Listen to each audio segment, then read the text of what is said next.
The chamber was a masterpiece of alien engineering, a vast amphitheater of iridescent crystal and softly humming energy fields. Representatives from 100 star-faring species filled the tiered seating, their forms a dizzying array of limbs, carapaces, and sensory organs. At the center, beneath the cold gaze of the presiding luminary council, stood the human delegate. He was alone, a figure in a simple, unadorned environment suit, its fabric dull against the galactic splendor. They called him the delegate from Terra, but privately, they called him the Mud-Flat Herald. His world, Earth, was a recent and reluctant addition to the Galactic Accord. Its biosphere was deemed borderline catastrophic, its gravity excessive, its atmosphere a corrosive cocktail.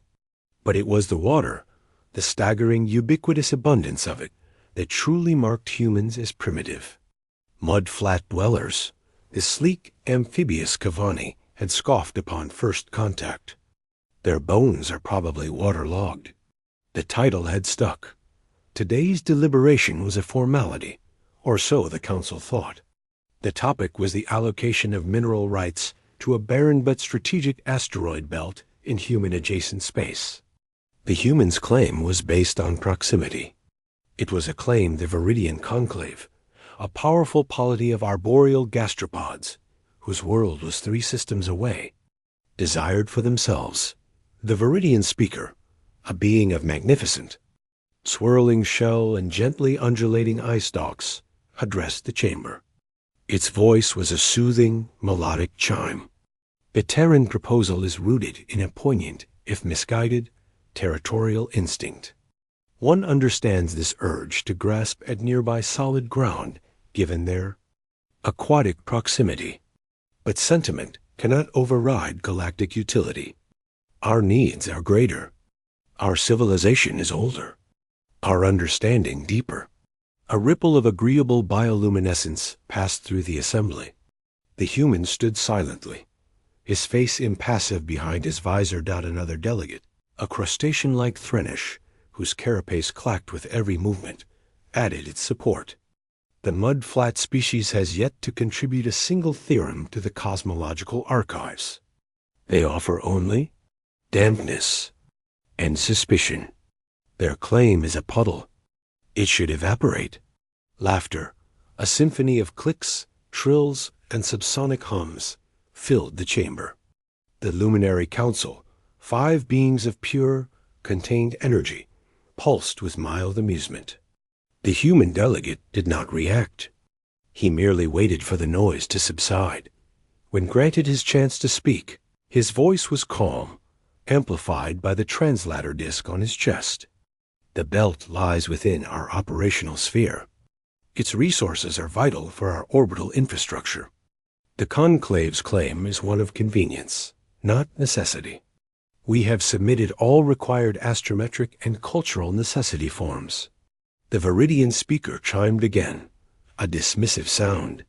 Forms filed by a species that, until a century ago, believed the universe was composed of atoms and void.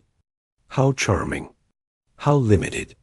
The foundational language of reality is mathematics, and yours is a toddler's scribble. The insult was profound. To question a species' grasp of math was to question their very sentience. Yet the human only tilted his head. Our understanding is sufficient to have brought us here, and our history has taught us to look beyond the obvious. Your history is written in tidal charts, clacked the Threnish delegate. Let us put this to a vote. We waste photons. The head luminary, a shimmering pillar of silver light, prepared to call the matter to conclusion. It was then the human delegate did something inexplicable. He reached up and detached the translator disc from his suit. He placed it carefully on the floor at his feet. A murmur of confusion spread. Was he forfeiting? Was this some bizarre mud-flat ritual of surrender? The human took a slow breath, and then he spoke. The sound was not from his translator. It came from him. It was a low, resonant vibration that seemed to bypass the ears and touch the mind directly. It was not a single tone, but a layered harmonic, a word that contained within it concepts of location, duration, and silent observation. The effect on the Viridian delegate was instantaneous. Its eye stalks stiffened.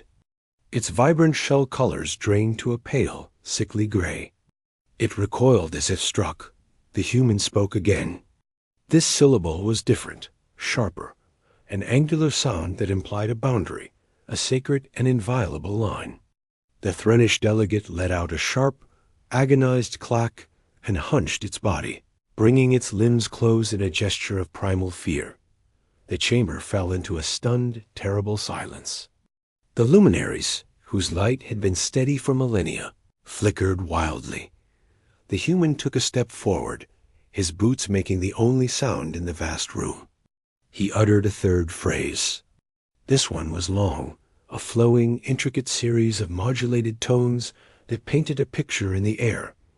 A picture of vast, silent machines orbiting a dead star, of a pact etched not in stone but in the fabric of spacetime, of a solemn oath of non-interference left by the precursors, the galaxy's vanished architects. It was the story of the forbidden system, a place all present knew of only through dire warnings. It was a story no living tongue was permitted to recount, and he was speaking it in the language, the precursor tongue, the wholly forbidden lexicon of the galaxy's creators, known only in fractured, untouchable glyphs within the most secure vaults. To speak it was considered impossible. The vocal apparatus, the neural pathways, the sheer conceptual weight of it was said to shatter modern minds. It was the language in which the laws of physics were first written as poetry.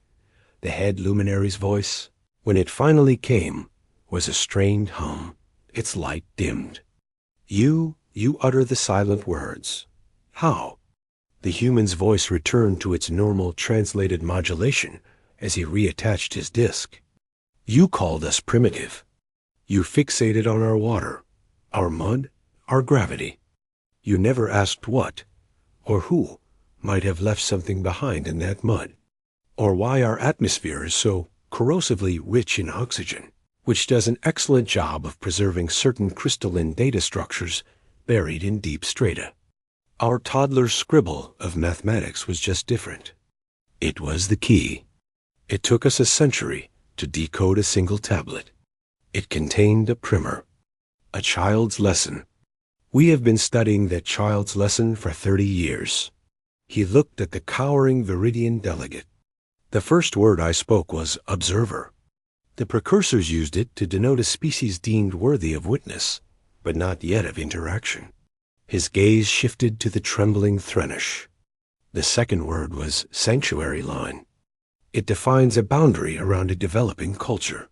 Finally, he addressed the stunned council. The third was the opening stanza of the Covenant of Preservation, the one you are about to break by seizing a buffer zone the precursors left for us. The silence now was absolute, a physical weight. You mocked our mud, the human said, his voice quiet but filling every corner of the chamber. But mud is an excellent preservative. It buries, it hides, it waits.